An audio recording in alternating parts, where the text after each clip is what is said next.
Hello and a very warm welcome to everyone. मेरा नाम फिजा dang है और आज हम जिस टॉपिक पर बात करने वाले हैं वो है financial planning for unexpected pregnancy. बच्चा एक बहुत खूबसूरत अनुभव होता है। कई कपल्स बच्चा पाने के लिए प्रयास करते हैं, यह एक आशीर्वाद है, लेकिन कभी कभी यह आशीर्वाद एक शौक के रूप में आ सकता है। पहली बार माता पिता या यहाँ तक कि अनुभवी लोग के लिए भी ये बच्चा एक जिम्मेदारी हो सकता है। और क्या होगा अगर आपका परिवार इसके लिए तैयार नहीं है? प्रेगनेंसी के लिए आर्थिक रूप से तैयारी करना कठिन हो सकता है, खासकर जब ये अनप्लान्ड हो। आपको इस बड़ी जिम्मेदारी के लिए तैयार रहना होगा। आपको बच्चा पैदा करने के लिए मानसिक, शारीरिक और इमोशनल रूप से तैयार रहना बहुत ज़रूरी है। इसके लिए आपको आर्थिक रूप से भी तैयार रखने की ज़रूरत है, क्योंकि आप अपने परिवार में किसी अन्य सदस्य की एक्सपेक्टेशंस नहीं कर रहे थे। निश्चित रूप से आपकी फाइनेंशियल प्लान्स में उन्हें शामिल नहीं किया जा सकता। यह सडन चेंज आपके वित्त को भी प्रभावित करेगा। तो हम इस बच्चे के खर्च के लिए खुद को कैसे तैयार करें, आइए जानते हैं कुछ टिप्स। पहला टिप है प्राथमिकता दें। अपने खर्चों को फिर से प्रायोरिटाइज करें। प्रेगनेंसी के साथ आपकी वित्तीय योजनाएं बदल जाती हैं। यदि आप एक बच्चे की उम्मीद नहीं कर रहे थे तो आप भी अपने बजट में उसके खर्चों को शामिल नहीं कर रहे थे। आप कार खरीदने जैसे कुछ अलग करने की योजना बना रहे होंगे, लेकिन अब आपको व्यक्तिगत खर्चों और प्रेगनेंसी के खर्चों को प्राथमिकता देनी होगी। अगला टिप है लिस्ट बनाएं। आप एक बच्चे के लिए तैयार नहीं थे और आपके खर्चे भी नहीं।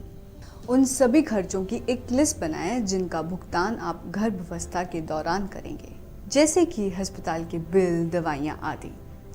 आप उन चीज़ों को शामिल कर सकते हैं जिनका उपयोग आप बच्चे के जन्म से के तुरंत बाद करेंगे। इससे आपको खर्चों का अनुमान लगाने में भी मदद मिलेगी। अगला टिप है अपने खर्चों में कटौती करें। यदि आप एक बच्चा करने जा रहे हैं तो आपको उसके खर्चों को पूरा करना होगा। इसके लिए आपको खुद पर कम खर्च करना होगा। आप इसके लिए आर्थिक रूप से तैयार नहीं थे, इसलिए अपने व्यक्तिगत खर्चों को कम करना ही एकमात्र ऐसी चीज़ है जिससे आप शुरुआत कर सकते हैं। अपना बजट फिर से बनाएं और अनावश्यक खर्चों को खत्म करने का प्रयास करें। अगला टिप है बचत करना शुरू करें। अब तक आप अपने लिए बचत कर रहे थे, लेकिन अब आपको बच्चे के खर्च के लिए भी बचत करनी होगी। आपको उसकी शिक्षा, फूड, खिलौना और कई अन्य खर्चों की देखभाल करनी होगी। इसलिए बेहतर होगा कि प्रेगनेंसी की खबर मिलते ही बचत करना शुरू कर दें। अगला आता है एफडी या सेविंग्स अकाउंट। बच्चे के लिए अलग अकाउंट्स शुरू करें। आप इस खाते में पैसा डाल सकते हैं और उसकी शिक्षा के लिए इसका इस्तेमाल कर सकते हैं। अगर आपके पास पर्याप्त पैसा है तो आप बच्चे के लिए एफडी भी करवा सकते हैं।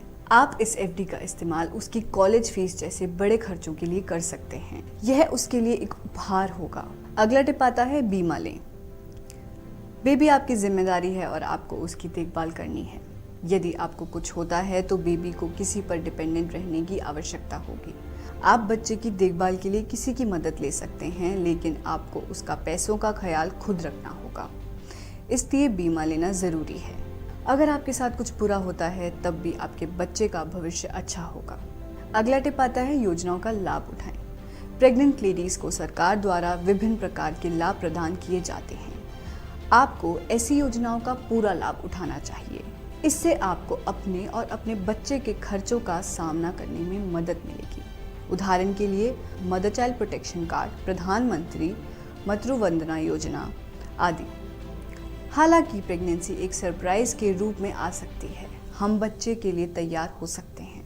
इन टिप्स के साथ हम अपने और बच्चे के फाइनेंशियल भविष्य की योजना बना सकते हैं ताकि हमें बाद में चिंता करनी ना पड़े। तो चलिए आज के लिए बस इतना ही। ऐसी और वीडियोस के लिए हमारे साथ बने रहें।